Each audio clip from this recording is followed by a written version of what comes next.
Okay guys, swing plane.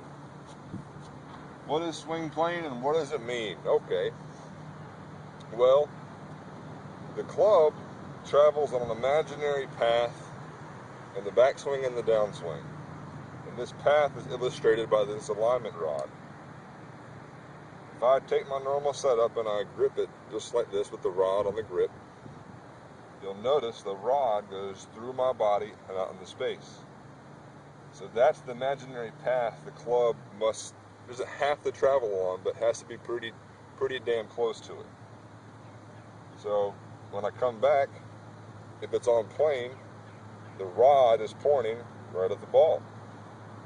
If I bring it in too far inside, like this, the rod's way over here, and vice versa, outside and steep, it's way in here.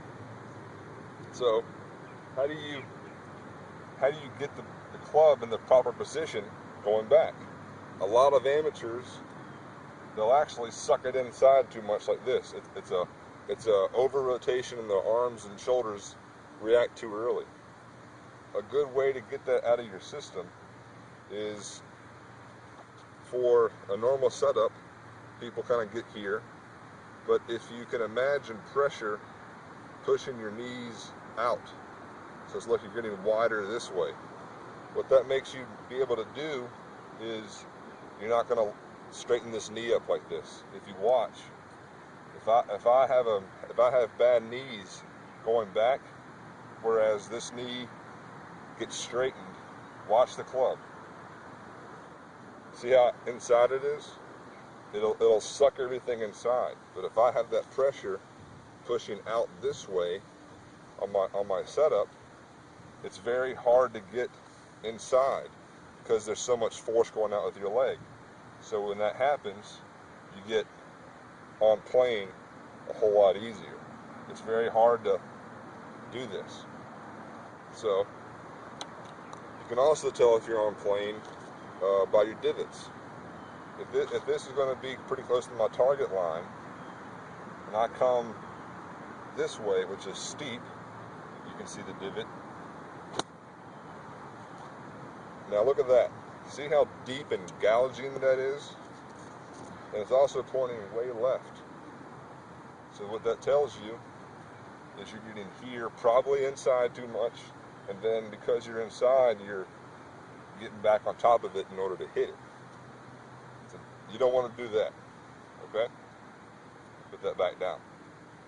Alright, if I come too far inside, it's a very shallow divot, but it's deceiving because it's actually toe deep. And what does toe deep mean? It means when you come through, you're getting this way, where you're almost kind of standing up on it because you're inside, you're stuck. So you actually get this way, and the toe hits the ground first, and it'll spin the club just like this. So you'll either shank it, you'll slice it, or if you're unlucky enough, the toe actually won't hit, and you'll flip like this, and you hit a big snap hook. If you're on plane, you can't even see the divot hardly, and this ground is actually wet. It's more of a bruise. A lot of good ball strikers, if you notice, they don't take big gouging divots. Like if you notice Steve Stricker or Jason Duffner, their divots are like bacon strips. You have guys like Bubba Watson that hit it a long way. Well, they have divots that are big gouging beaver pelts. So it's kind of, whatever suits your game. But good ball strikers, they don't have these big gouging divots. It's a, how deep that thing is. It's a bruise or a brush off the grass, and it's down your target line. It's not left of it, it's not right of it. It's down your target line, and at the very end, it might hint a hair to the left because you have to start turning through. And if you notice, hopefully you can see these balls. I'll come this way and watch the ball flight, or at least the start of it. It'll start out way left. Here we go.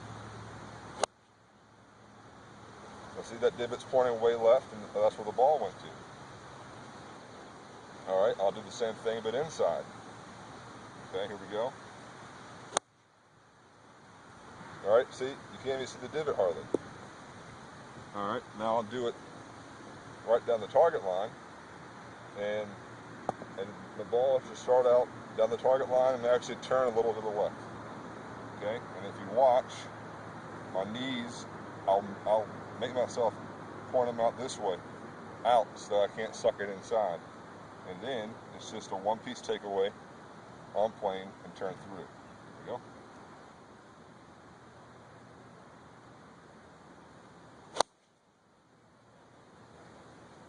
Just like that. And that is Swing Plane 101.